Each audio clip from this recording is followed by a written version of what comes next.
Leo for me will always be Leo at the end of the very day. Thierry Henry était une superstar à Arsenal. Mais quand il est arrivé au Barça, il s'est sacrifié pour le jeune Lionel Messi.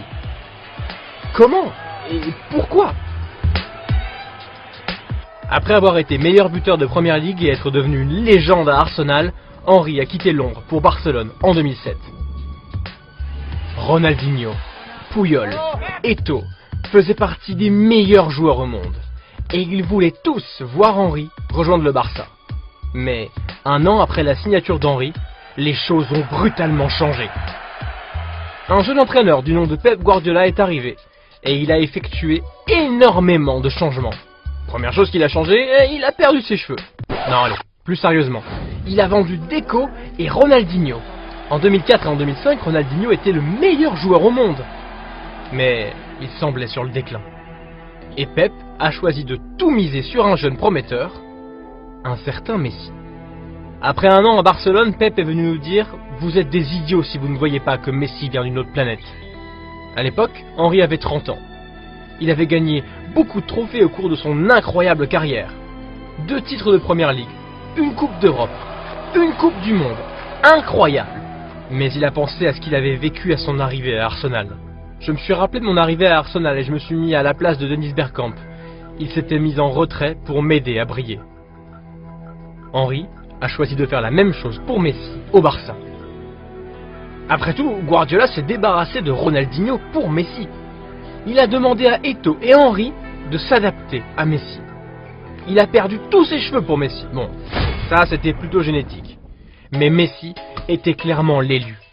Au Barça, tout le monde savait que cet homme était spécial. S'il faisait quelque chose, on savait qu'on devait l'aider, peu importe nos ambitions personnelles. Et cela nous a beaucoup aidé aussi. Lorsqu'il était à Arsenal, Henry n'avait pas de position fixe. Il pouvait se déplacer librement et éliminer les défenseurs en 1 contre 1, ou faire des appels en profondeur et déstabiliser la défense adverse. C'était un joueur vraiment redoutable. À ce moment de la vidéo, vous devez vous poser la même question que notre membre WZUP77IFY. Ça serait top que Messi déjeune avec Homme Goal. Oui, on aimerait bien aussi, mais seulement si WZUP77IFY se joint à nous. Quoi qu'il en soit, au Barça, Guardiola exigeait non seulement qu'Henry occupe une position différente, mais aussi qu'il change complètement de jeu. Qu'il joue au tennis? Non, je rigole, même si ça aurait été marrant à voir.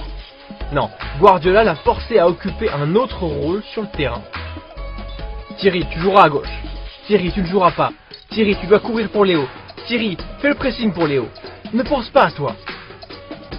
Henry a fait ce qu'il fallait. Il jouait à gauche parce que sinon, c'était direction le banc. Il s'est adapté aux techniques de Pep.